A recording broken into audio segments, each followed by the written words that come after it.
2019 Hyundai Santa Fe. Not only is it the ignition on the inside, but it's the sleeve and the whole kit. When you buy these, they do not come as a whole kit. They come in separate pieces along with the keys. This is the cylinder. So this is the ignition cylinder, the silver part. This is what we're after. It does have plastic on the outside, but the purpose of this video is to show you how to remove it out of your vehicle safely. And well, somebody tried to steal the vehicle. They used a screwdriver, got through the door, so that lock is broken. It cannot be repaired. It needs to be replaced. Upon that, they stuck a screwdriver in the ignition.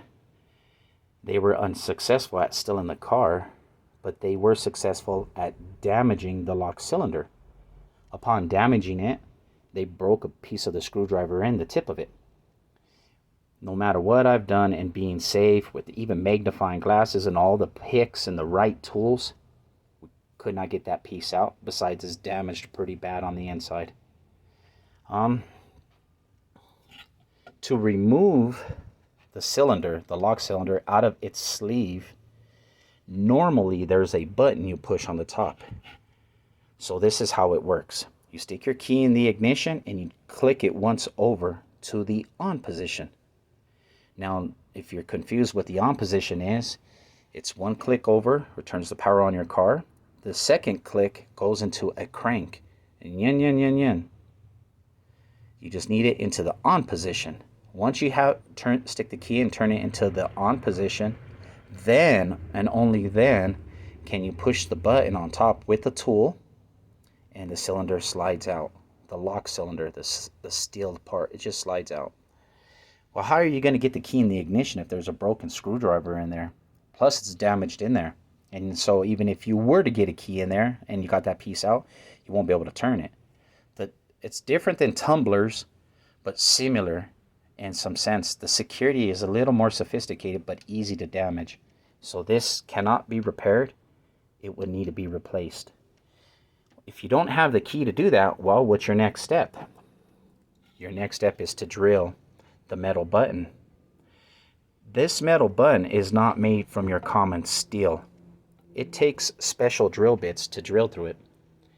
The way to handle this is to remove this completely from your vehicle. Most people will leave this in the vehicle with a drill upside down and hold the drill on the metal piece. The problem with that is the drill bit wobbles around. And because this is a spring button, spring loaded, it ain't like you could just get a hole puncher of some sort and get an indentation and to secure your bit, kind of like a pilot hole in a sense. You could put a pilot hole in here, is what I've done without the hammer. What I did is I used very skinny drill bits. They were so skinny just to start it, to get it in there. And you have to have your oil. And as you have to use a drill press. Like I said, if you use the drill gun upside down, it will wobble. You will cause more damage on the body, on the sleeve, just to get the ignition out. So do not drill upside down with a drill gun. Take this off, as you'll see in video 1, 2, 3, and 4. This should be video number 5. Take it off, and the reason why is because look at this. It sits down perfect on the table. Doesn't have a wobble to it. It's solid. Thus, look at the hole. It's sitting right straight perfectly up. So therefore, you're able to get your drill press, come down, and it goes right into the center. If you, of course, upon setting it. And this is what you want to do because it's stable. Upon me putting those tiny holes in there, I broke the drill bits, and some things were working for me. And these are all brand new drill bits. I end up using what I like to call a Christmas tree drill bit. These create holes through metal. They're specifically for metal. They're designed for it. You get small, medium, larges, which are not actually small, medium, and large. They're actually skinny to fat. And so messing with the skinny one and working my way on it, it seemed to want to slip to the left and right and slip off. This is hence why I needed a pilot hole. Well, eventually I would end up using this really fat one. And the neat thing about it is because you got control over it, you will not cause damage. In fact, look how clean that job is. It's beautiful. All right, let's go ahead and take this out into the sun where we can see it. I did drill the hole. There it is. We're going to take it out here. Now that we have it out here in the sun, I'm right next to a clamp that can hold it. We're going to stick this piece in there and press the button. So it's going in, and I pushed. There it is. I don't know if you saw that, but look, the ignition is moving. Come on. So I got to press a little bit more. Let's do a little bit more, shall we? There it is, and I pushed it. I don't know if you saw that, but the sleeve is moving. Oh, look at that. Now, if you're going to remove this, the cylinder, the lock cylinder, out of its sleeve, the body, do it above concrete. Do not do this above grass or a carpet. Do it on a table or on concrete like me in case there's springs in here or something loaded, because I have never opened a 2019 before, though I've done many other vehicles. So let's go ahead and remove it. And voila. Wow, that's interesting. You know what? This is no different than a Toyota 4Runner. Wow. So to those people out there who try to steal these 2019 Hyundai Santa Fe's, you will not be successful. The reason for it is if you stick a screwdriver in the ignition, or if you pop the ignition sleeve out and stick a screwdriver in here, all you're going to be able to do is unlock the steering wheel. You cannot start it because it does have a key transponder chip inside of it. And it is true, it does work.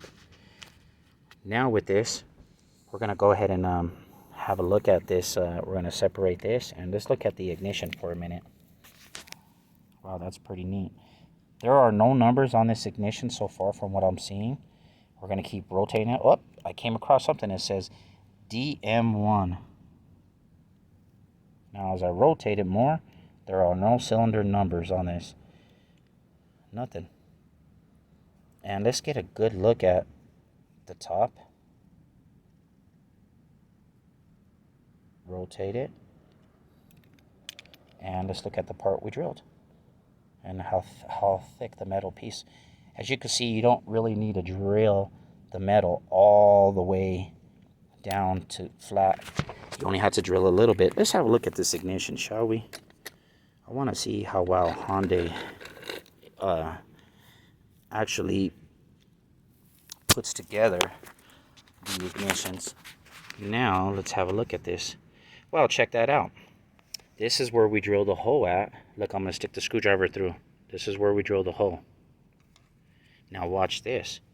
See the side of the plastic here? It's real thick. It's thick. I'm touching it with the screwdriver. But look at this part, how thin it is. That's so thin. So maybe I didn't even need to drill the button down. If you would have pressed it hard enough and just slid it out, stick the screwdriver or something in there and pushed it, it would have just slid out. It might have broken a little piece of plastic in there, but there's really no plastic here. Have a look at that. So these sleeves really ain't all that secure. On the Toyota 4Runners, they're not made of plastic that I found. They're actually made of metal. I don't think it's cast iron, but the point being it's not plastic, and it doesn't have this thin, that thin. So these ain't really tough made. That's pretty interesting. Well, now all we have to do is we don't have to replace the whole ignition piece. We just need to replace the cylinder, and this is the cylinder that I'm holding. So I take this to a locksmith. With you're gonna need your the last either 4 digits of your VIN number or the first 4 digits, one or the other, and it'll help them identify the accurate ignition piece. But by holding it and physically giving it to them, they should be able to identify which one it is. I do recommend that you go to the Hyundai dealership. And if that fails you, then you go to a locksmith. You're going to save money by just ordering this. When you get your new one, it just slides right back in and you put it together on your ignition. Well, I hope you enjoyed part 4 of this. And so you could have a really good look in there. And now I can see why people would want to stick a screwdriver in there and turn it. They think they're still in the car. It looks like you can, but you cannot. It only unlocks the steering wheel. All right. For those thinking, hey, if I unlock my steering wheel and I keep my key somewhere close to the ignition, will it start the car? Can I drive the car while this piece is on its way to me? Here's the answer. No, you dummy. Because there's a little lock piece right here for your steering wheel to lock it. Well, what ends up happening is if you're missing that ignition piece, this can trigger and be spring-loaded and could jump back into a locking position. Thus, while you're driving on the highway, this could end up locking up on you. You won't be able to go left or right. And if you're going over 45 miles per hour, all you can do is go straight. Hit the brakes and see where that takes you, most likely to the hospital. So do not try to drive this car without your ignition piece. That is very dangerous. I hope I gave you some type of insight on this. This was part 4. If I have to program this, then I'll see you in part 5. But I have to see you anyways, because I got to put the new one in. And then I'll tell you how much it cost me, where I ordered it from, what was the best way, the less headache, and the best way to go. We'll see you then, okay?